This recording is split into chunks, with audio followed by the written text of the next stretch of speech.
Streets social media imo manoswera nchitenderera zukuru dhuma nemuzukuru wangu Jamaster anditi Jamaster mukomana akabata basa gore riri iyo nzeve yakaita kuti anga ari anorira zvakanyanya yekuti hello Mwari yakanorira kuAmerica ikanonzwika kuTanzania ikanonzwika yakafamba basa sebasa anditi makontinensi ese yakasvika nzira iyoyi ndichimuti makorokoto nekuti this song yane over 2.5 million views wazukuru aiwa pakarohwa basa sebasa anditi congratulations.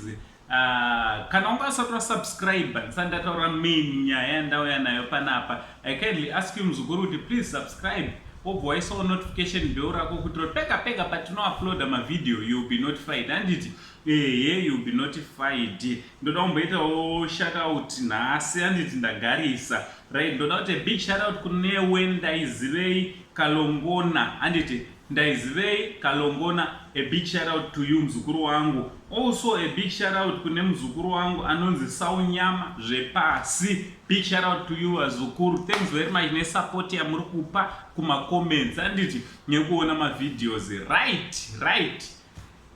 Mukutendera kwanechita ma streets social media dhuma na Jamaster achiratidzira chimwe chezvipo zvake, chipo chekudetemba anditi achidetemba achiraima anditi so zvanchaita ndoda kuti muzvionere mega and then totaura nama comments muchitiudza kuti what do you think nenhetembo kana kuti ngati netembo nepoetry ndetembo ndo poem anditi yati muchanzwa panapa. Also abataiwa ndine zvimwe zvinyowani zvandiri kubika zviri mupoto ndichaita futi kuti muzvinzwe. Saka after poem mobva matera futi kuti how far pane zvikuteera zvichasvika here pana hello Mwari kana kuti hello Mwari yakanga yakangotumwawo naMwari ndimuchatitaurira. Nango say the only Zimbabwean uncle ndichibva ndati much love.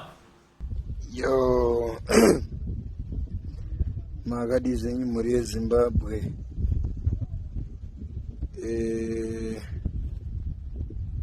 tine nyaya imwe nyaya yedzimwe nyaya yandoda kubwereketa kuti mugare muchiziva kuti mangwana musazochiva kozi kune vakateyariva nekuti ndotovaziva ana masiziva but it's okay. Maiziya zvinhu zvinongoitiko every day. You work but no pay. Tiri muna May utoona kuti we have to obey the order.